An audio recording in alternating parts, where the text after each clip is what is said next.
আসসালামু আলাইকুম প্রিয় অনলাইন বন্ধুরা, গত কিছুদিন আগে একটি জাকির নায়কের বিরুদ্ধে আমি একটি ভিডিও পোস্ট করার কারণে অনেকে অনেক ধরনের কমেন্ট করেছেন, মন্তব্য করেছেন যে ডাক্তার জাকির নায়কের মাধ্যমে ইউরোপ কান্ট্রির অনেক খ্রিস্টান, ভারতের হিন্দু তারা মুসলমান হয়েছে। আমি কি করতে পেরেছি? বাংলা মাথা কিছু বুঝবেন, আপনারা খেয়াল করেন। আপনারা তো দেখেছেন যে রাস্তার পাশে ফুটপাতে কিছু লোক ঔষধ বিক্রি করে লিকচারের মাধ্যমে। তারা লিকচার দেওয়ার সময় কিছু লোক তাদের নিজস্ব লোক খাড়া করায় দেয়।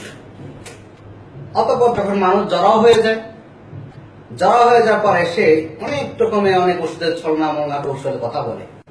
বলার পর বলে, এখানে এমন কোন ব্যক্তি আছেন যে আমার ওষুধ সেবন করেছেন?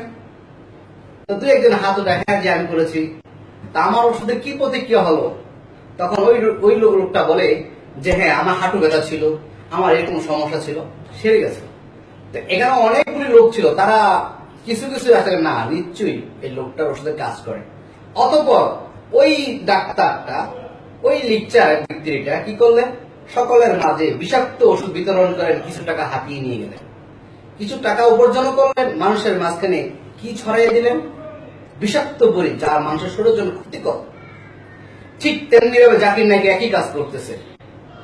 2, 4টা, 5টা, 10টা মসজিদের মধ্যে মুসলমান বানিয়ে বিশ্বের মুসলমানদেরকে মন জয় করে অতঃপর মিথ্যা ফতুয়া দিয়ে, মিথ্যা ধোঁকামূলক ইমান ধ্বংসকর বস্তু হাতিয়ে নিয়ে তাদেরকে ভুয়া ভুয়া কথা বলে বলে মানুষের ইমানকে ধ্বংস করার পায়তারা চালাচ্ছে।